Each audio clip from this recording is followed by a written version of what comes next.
Hey everyone, thanks for tuning in. First off, I gotta thank you guys for the response on my last video. I honestly thought that thing was not gonna get much traction for being 30 minutes long, but you guys watched and commented. I loved reading your own thoughts and observations on Rooftop Run. Everyone got excited, shared their opinions, and you were all pretty damn civil too. Look at you. Forgive me for all the constant replies. I kinda treat comments as like my email inbox, and I gotta answer them all. If I ain't yapping up here, I'm yapping down there. So never be afraid to chime in. You guys are able to pick out things that I never even noticed, and prepare me for future games. And speaking of you, I want to know what you want to see from the series. I already decided I'm gonna do more Generations comparisons, but I want to do individual levels too. And I already decided I'm gonna tackle all of Unleashed as well. Like I said, these are some of my favorite Sonic games ever, so I can't help myself. But let me know which levels you want to see first from those. Or other games. I think I'll flip-flop for now, single level, gen comparison, and so forth. These are all the Sonic games I've played, but don't be afraid to shout out levels from my backlog. Just gives me more incentive to crack into those and see what you guys are talking about. But in the meantime, let's look at some more levels. And today's level, I really wanted to do. Today we'll be taking a trip to Chunnan to look at one of the most unique, varied, bizarre, and perplexing levels in all of Unleashed.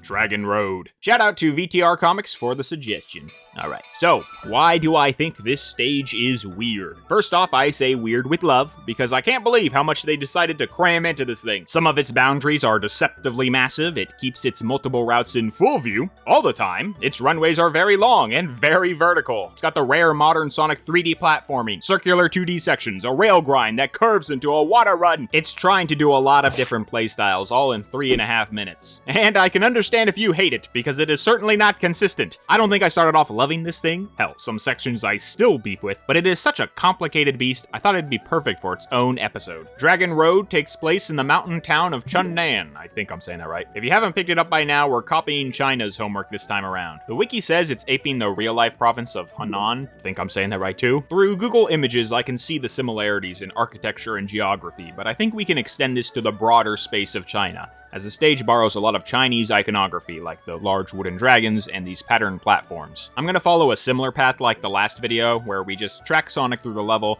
and get deep into each set piece as it comes up. So without further ado, let's track this track. Our start isn't very exciting this time. We get a simple no-frills rotation, highlighting a lot of stone and a lot of shadow. It looks very drab, but once the camera clicks into position, we see a beautiful sight. A whole backdrop of clouds, and a path that bends below our eyesight. Oh shit, we're going down. And this section is technically our first set piece, so let's just get to it. The Great Wall Run, Part 1 of 3. I got a lot to say about this damn thing, so try and stay with me here. I feel like this design was obvious. A big stone runway is practically built for Sonic, in the games and in the movies. And Unleashed did a fantastic job with it here, but they do something even more incredible with the music. So I'm not gonna dive into this song specifically, and instead talk about how it functions mechanically within the level. One of my favorite parts about Unleashed is they tie a lot of their music starts to the first gameplay action you perform in a level. It can be loose, but the songs are fast, so you'll always feel like you're catching something in the music. For instance, in Windmill Isle, the drums will typically kick off once you hit boost for the first time. Go! Arid Sands does this too, on the second beat of its song. And they don't just save this for the beginning either. If you keep your speed going, you might start to realize you're performing actions to the beat of the music. Like this first lane switch in Cool Edge, you hit it right when the music kicks off. Watch. It's awesome. Dragon Road's trick is easy to implement, and the most recognizable. You probably picked up on it too. If you just walk forward onto the dash pad, you will shoot off right as the music starts.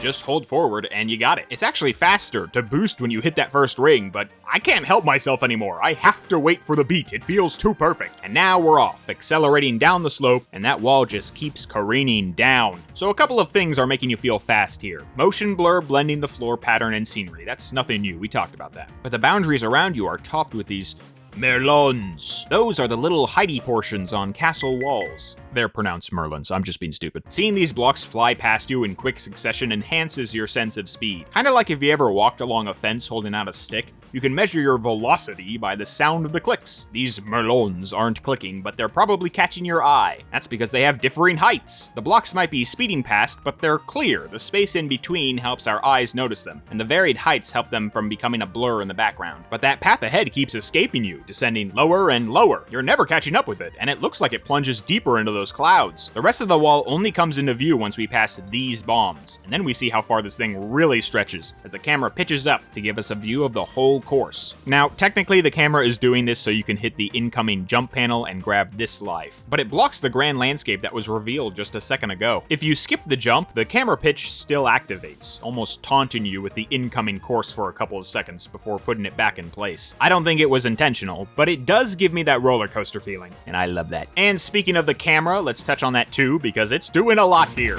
Our start is pretty wide, but that first dash pad stretches the camera back, almost like it wasn't ready for Sonic to take off, and now it has to catch up with him. The camera then pushes in super close. It practically cuts off Sonic's feet as we pass these two vertical structures. Good visual trick here too. To make a hill feel deeper, attach something vertical around it. I'm looking at you, City Escape. The camera then pulls back once we prepare for that jump, inadvertently dazzling you with the length of your upcoming run. It then pitches back down, showing more of the runway underneath you before shooting back up to reveal the entirety of this first arch. Catching all the previous dash pads before will shoot you like a bullet through this thing. The path even dips specifically for this arch. That's why the camera feels like it bounces back up as you clear it. That's 6 camera changes in the first 10 seconds, and it's all in service of this starting slope. But now we pass through arch number 2 and move on to the wall, part 2. We don't need no single location. As you can take 2 paths here. Continuing forward will snake you down to the right, and most likely have you stopping at this barrier. Dragon Road has a couple of these pesky ledges, but I'll whine about those later. I understand it's there to keep you on your toes, but even on my first run, I was like, oh man, I was having fun. Hopping over these steps lets you boost past some egg fighters and continue through another arch, and onto a wide spring. The camera is slow to rotate here, giving you an active shot of Sonic taking these things out before it reins back in again. But let's rewind a bit, because there's a rail hanging above us, isn't there? How do we get on that thing? Well, if you lane switch to the right after the second arch, you'll smash through this crate, revealing a bounce pad that springs you onto that rail. Also, this is really stupid, but the way Sonic annihilates this goddamn box is so funny to me. It holds its shape for a second, and then the first Merlon just rips it apart. The physics of Unleashed can be so ludicrous at times. I'm a sucker for it. Anyways, back to that rail. They tease this section by keeping this pillar in view as you run past it. Wonder why we see it? Because they removed the Merlon! Like, literally! They ripped it off! It's the first time on the wall we see a broken portion, and it's there to signal this alternate path. Your boundary walls are actually changing a lot during this level. You might not ever notice it because they keep the walls at a symmetrical height when you run forward, but they shrink the right wall down a bit during 2D sections so you can see Sonic. Like, look at this part later on. You boost forward with symmetrical walls, and then they shorten the right side down during this camera rotation. It's a tiny thing, but remember, we want to see Sonic running, and the designers know this. Gameplay has to trump environmental design here. But the rail, yeah. The game puts a lot of bamboo in your face as you fly towards this thing, and once you're on, you make a swift lane switch with this eagle soaring overhead. The camera is doing good work here, pointing towards your destination, even if Sonic isn't facing it. It's also visually interesting as the angle ends up bending that rail in a fun way. They can make these simple grinds so cinematic by just moving the camera around a bit. You're propelled forward, now able to jump over that whole ass arch from earlier, which feels great and looks so cool. It also doesn't help that Sonic's boost makes him take this jump backwards as he's smiling. He's so effortless, it's not fair. We're back on the same path now, and immediately given the option to switch it up again. The camera is still doing its best to hide what's below our eyesight, and we're also giving these flag posts to add to the Merlons. The more little things you fly by, the faster you feel, especially when they're spaced out like this. Pressing forward will plunge you down another slope,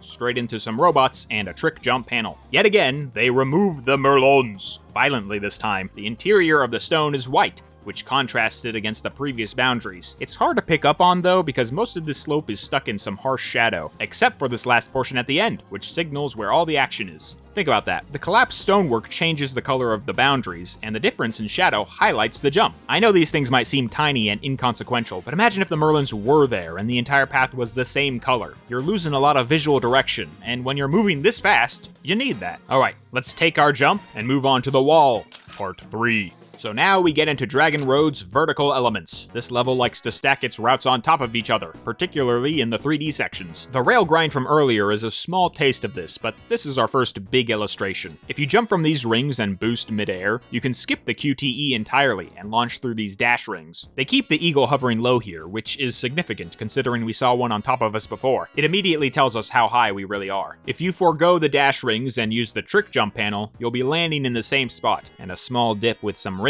placed around us encourages a boost. Hitting this spinner here will automatically launch you up into these dash rings, sending you over the gap and into this robot's personal space. But that's the top path. The bottom path is only available if you fail the QTE. It's got some spikes and robots, but you can home out of this section fairly quick, grabbing this pulley and placing us back to that robot and his personal space. It's the type of punishment path you'd see in Generations. Brisk, brief, and pretty painless if you do everything right. Finally, after all of that, you finish the wall. You hit this wide spring, swing right, and fly straight into the mouth of a gaping dragon.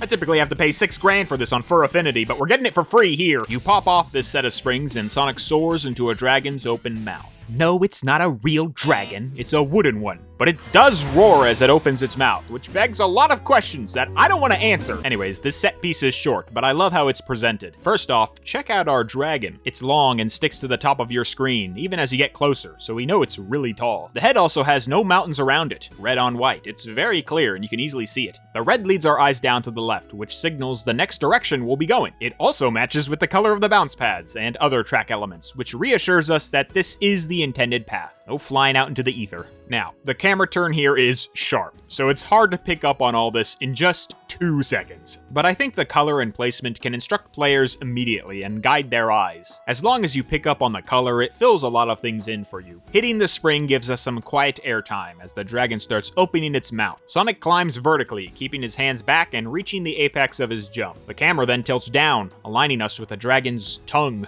as Sonic outstretches his arms, anticipating his landing. I always thought that this was a hard cut to the other side, but the camera does spin underneath the dragon's jaw for a couple frames before we see Sonic pop out on the other side. Hello. The rundown is also a ton of fun. You already saw this thing spiraling earlier, and now you're just picking up rings sliding down it. A moment to breathe, but also to watch. It's spectacle, plain and simple. Last thing I want to note is that Dragon Road takes place in cloudy mountains. Besides the descent at the start, this is the first time you're soaring up into the clouds. You can really feel them here. It adds to the jump, and that's not even counting the bed of clouds below you, high up in a beautiful place. I'm sold. After you come out the dragon's other end, you transition into a 2D section, which involves homing some spinners and taking this loop down. Now, I want to quickly get to something people were pointing out in my last video. My funny tower clipping accident was not in the original game. It's a bug caused by me running the 60 FPS boost on the Series X. The FPS boost seems to affect the game in other areas, and this is one of them. Not definitively, but when you try to make this vertical jump here with 60 FPS,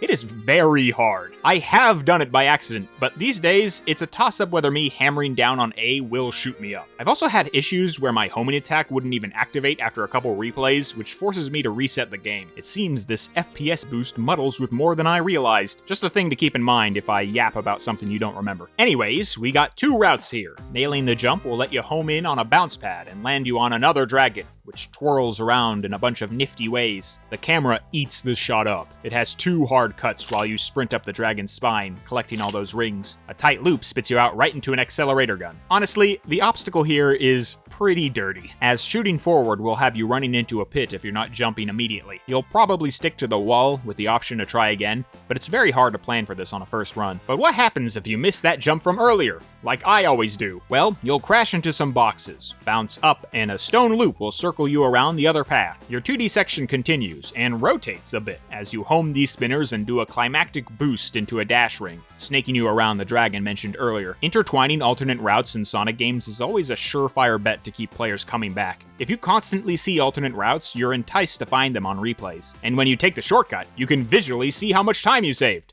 It's great. Both routes converge on this stone platform, which will bounce you on to our next section.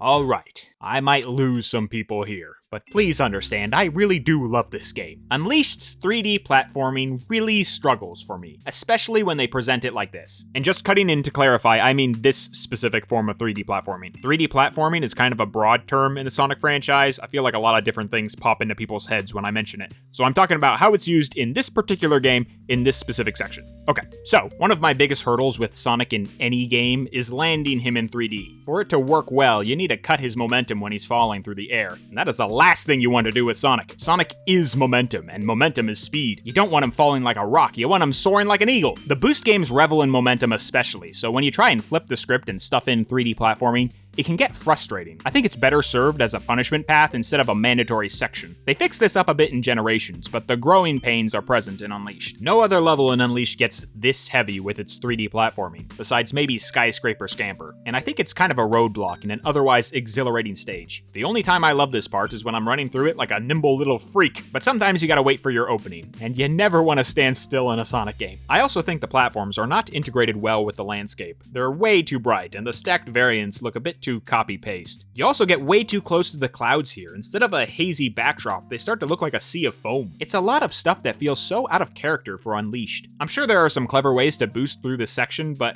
that seems like a lot of risk that the creators weren't intending. So ultimately, I don't love this part. I appreciate them attempting 3D platforming, but I don't think it handles well with this camera angle. The constrained platforming challenges of the bonus acts are fine, but interrupting the speed of a thrilling level is a bit deflating for me. Regardless, once you complete this area, you hit a bounce pad and move right on to our next set piece. So, we're off the platforms. The music is kicking off, and you boost past a goalpost. You bounce into the air and spot a rail in the distance. And then this happens.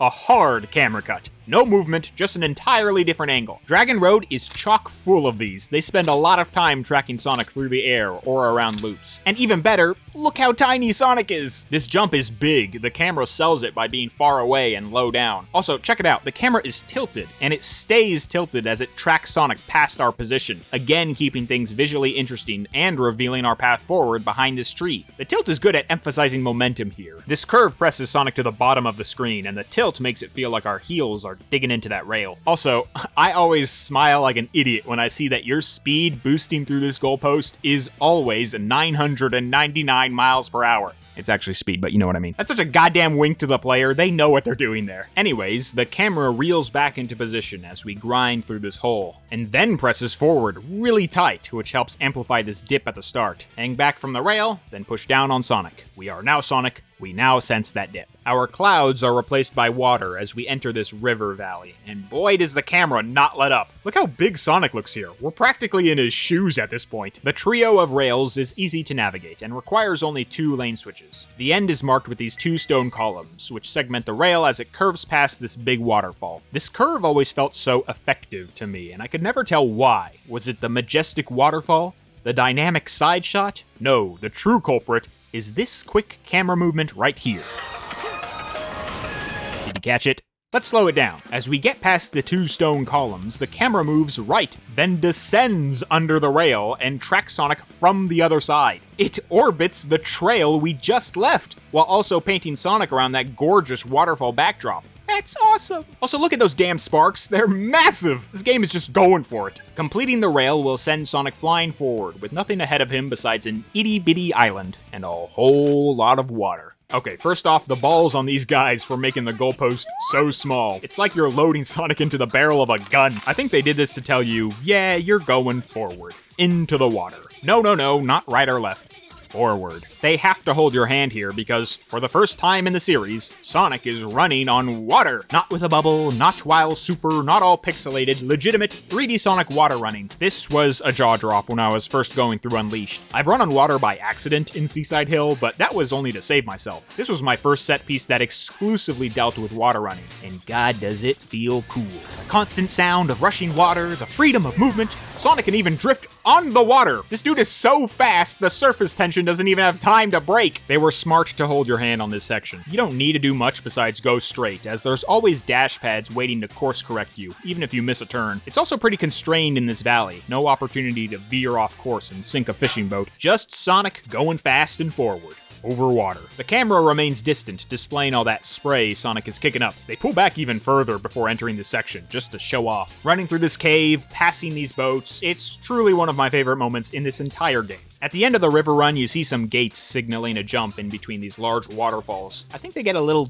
too close with the camera here. Half the time you practically clip through Sonic's quills, and it makes it difficult to see the dash rings waiting to take you on top of this roof. Or you can hang back and go below. That's right, we got another stacked runway on what I like to call the large boundary bridge. I cannot stress how large they made this area. Every time I fall off the bridge, I can't believe I'm still going. This section involves sprinting and jumping over this thin bridge, but it's sitting atop a massive lake. Like, you can just sprint past these arches in the distance. What was this all for? Who would be running over here? Anyways, the main meat of this section is the bridge, and just like our wall, it's long, it curves, it slopes. You can jump off the slopes onto different areas. The low path of this bridge is pretty barren. You just get a long curve with a side of rings. But the poles on the bridge act similarly to the Merlins at the start. The constant effect of these things whizzing past you encourages that fast feel. And then you got this sneaky ledge poking out of the ground. Here's my Adam hot take. I think all ledges should trip you instead of stop you. You could even trip me into an enemy, I don't care. Just don't punish us by stopping Sonic. Not when you had me just carve through a river seconds ago. And the ledges on this bridge blend way too well with the path. It's very, very hard to spot these things on your first go. You're most likely catching this thing last second, getting scared, hitting jump, and then drowning in this convenient gap, just to make you regret ever going that fast to begin with. But it's a minor complaint because I'm never running down below. I'm grinding on top. If we rewind back to our jump into the lake, we can actually catch these dash rings above and grind over the roof. It doesn't even look like a rail, it's natural. Fantastic camera tilts here too, like from before. Also a good comparison, because it only tilts on the first roof. The second roof keeps us leveled, no dynamic curve. You can see the difference here, although they're probably not curving, so you can catch this little asshole. I don't think this is unfair, but it is some dirty spike placement, because you know people are gonna boost over this thing, forget their momentum, and fly right into the water, which is absolutely what happened to me on my first go. You can jump onto the second roof if you took the bottom path originally. This bowling ball ramp gives you enough height to hop up there. Going below will have you running into another ledge, and an enemy this time, with a spring on his shield. What a prankster. At the end of the bridge, you're dealt 3 egg fighters, but you can easily get past them. Hit the wide spring, and then move on to our next 2D section. Another strong example of enticing players by keeping alternate routes in view. The start of this 2D section isn't special, but once we grab this pulley, things start to open up. On your first go without the light dash, you're probably falling down here. A nice display of a deep 2D environment, and after homing these robots, you'll shoot up into another 2D rotation that loops around a separate loop. I wonder how we get there, huh? An accelerator gun will give you a bit more 2D platforming and send you towards this distant bridge. But let's rewind a bit and investigate that other path. After all, we got our light dash now, don't we? And it's gonna send us right into this bounce pad. No platforming this time, just an immediate loop. Look at all that time we're saving. Also, quick side note, but listen closely as Sonic takes this loop. Do you hear that? That pitter-patter of his fast little feet? Tiny detail that does so much. You really hear it on these wooden loops. Sound, spacing, all enhances that speed, baby. Okay, back to it. Taking this loop shows you a lot of bridges in the background. A distant one far away, and 2 nearby with a ramp to the right. We know the left bridge will spring us onto that next path, so that's accounted for. And hitting this bounce pad after our loop will send us onto that stone ramp. But this ramp just springs you onto the next path as well. So how the hell do we get to that center bridge? And what does it do? Well, if we get ballsy and jump behind us as we finish our shortcut loop, we'll run straight into a spring that launches you towards a pulley on that center bridge. How, as the player, would you possibly know how to do that? Well, Professor Pickle tells you, actually, if you give him an urn.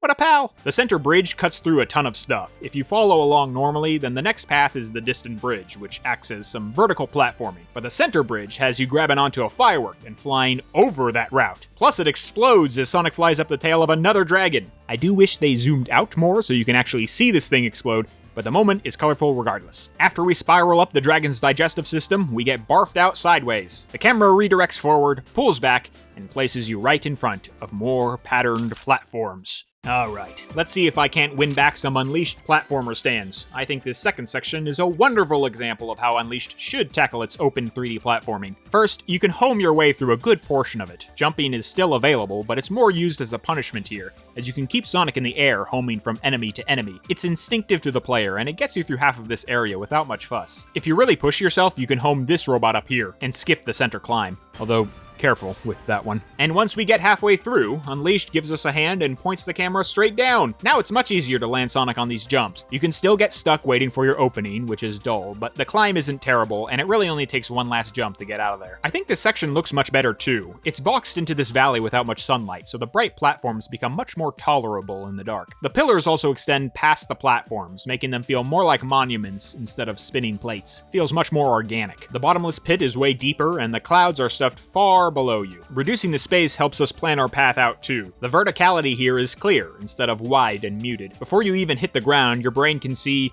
okay, 1, 2, 3. A powerful contrast between the two sections, IMO. So to sum it all up, tighten the space, provide a fun way through it, and if you gotta have us jump around, give us a bird's eye view. Generations Crisis City is a good example of all this in action. Anyways, let's keep going. We're almost done here. After you hit the next goalpost, Sonic grabs a firework and holds on for dear life. The takeoff prepares you for the mid-air obstacle course, and then we get a fast perspective change. We watch Sonic fall from below as the firework explodes above him, and he looks happy. What a delightful little moment. Sonic is also looking very active here. We've only seen him fall from behind, but now we're getting full frontal Sonic. We can see how the wind rustles his quills, hands, and feet. The floating spike balls are easy to avoid, and the top-down view already tells us how we're going to handle the next platforms. And then we're back to 3D platforming again. If you're lucky, then your path is aligned, and you can hop on to the end immediately. If you're unlucky, then your ass is waiting again for an opening. And we're back to a lower camera, which makes the jumps all the more trickier. I sympathize with anyone getting bored at this section. I don't blame you. My most heinous Unleashed confession is,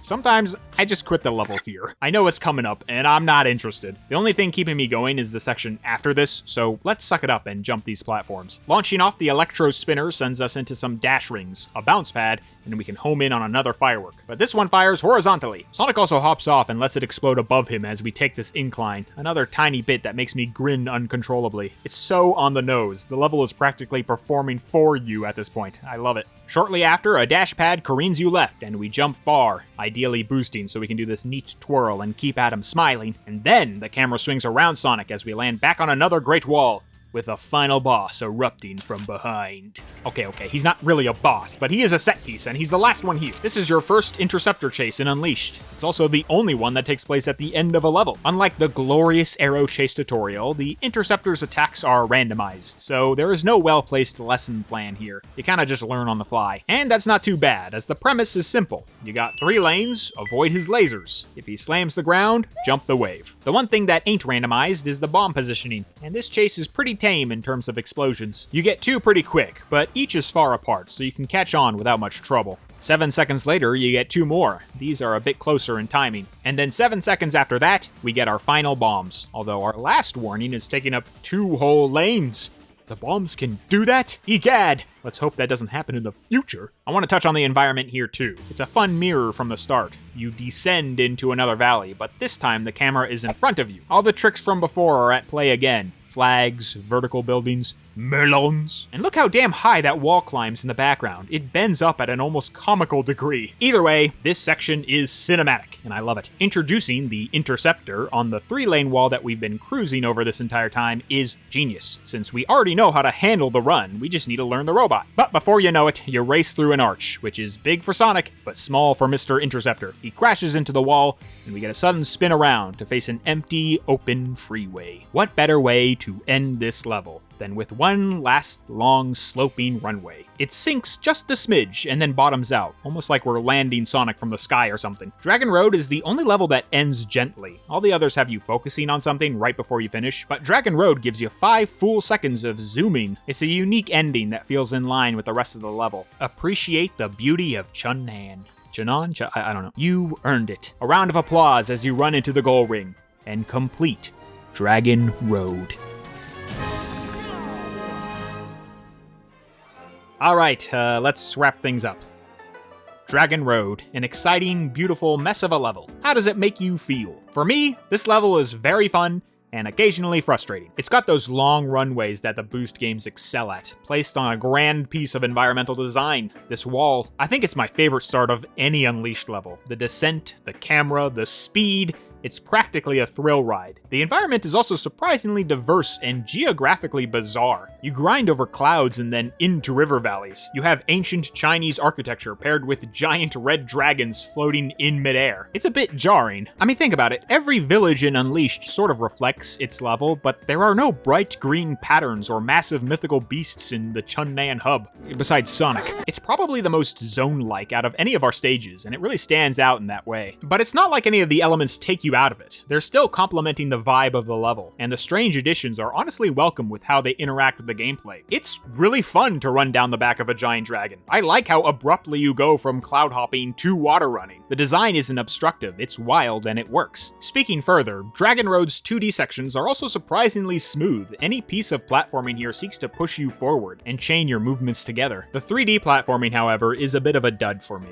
You gotta be cautious and you end up doing a lot of waiting after your blood has been pumping. Now, this is a personal preference. I think there's people out there who love this level of platforming difficulty in Unleashed, and it's a fun challenge to see how to crack these sections as fast as possible. I believe they're just integrated awkwardly between the fun forward momentum featured everywhere else in the stage. Overall, Dragon Road is just weird, but that's what I love about it. That's why I want to talk about it. It stands out. It's eccentric. It's fast as hell, frustrating as heck. It can get so busy in sections, but then quiet down at the perfect moments. It's experimental, and it's memorable. It's Dragon Road.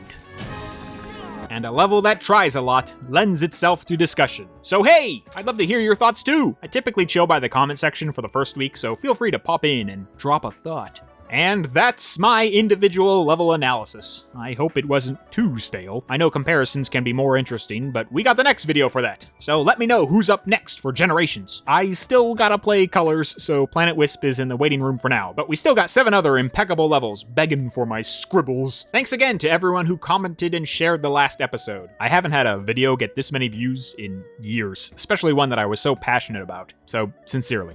Thank you. I'm very excited to make more of these videos and keep the doodle train going. And if you want to see what's next, stick around, subscribe, hit like if you did like. If you disliked, let me know why. I'll hear you out. When good faith meets good faith, you get an olive forest. Well, I'll leave you to try and understand whatever the hell that meant. And I'll see you in the next video. Peace!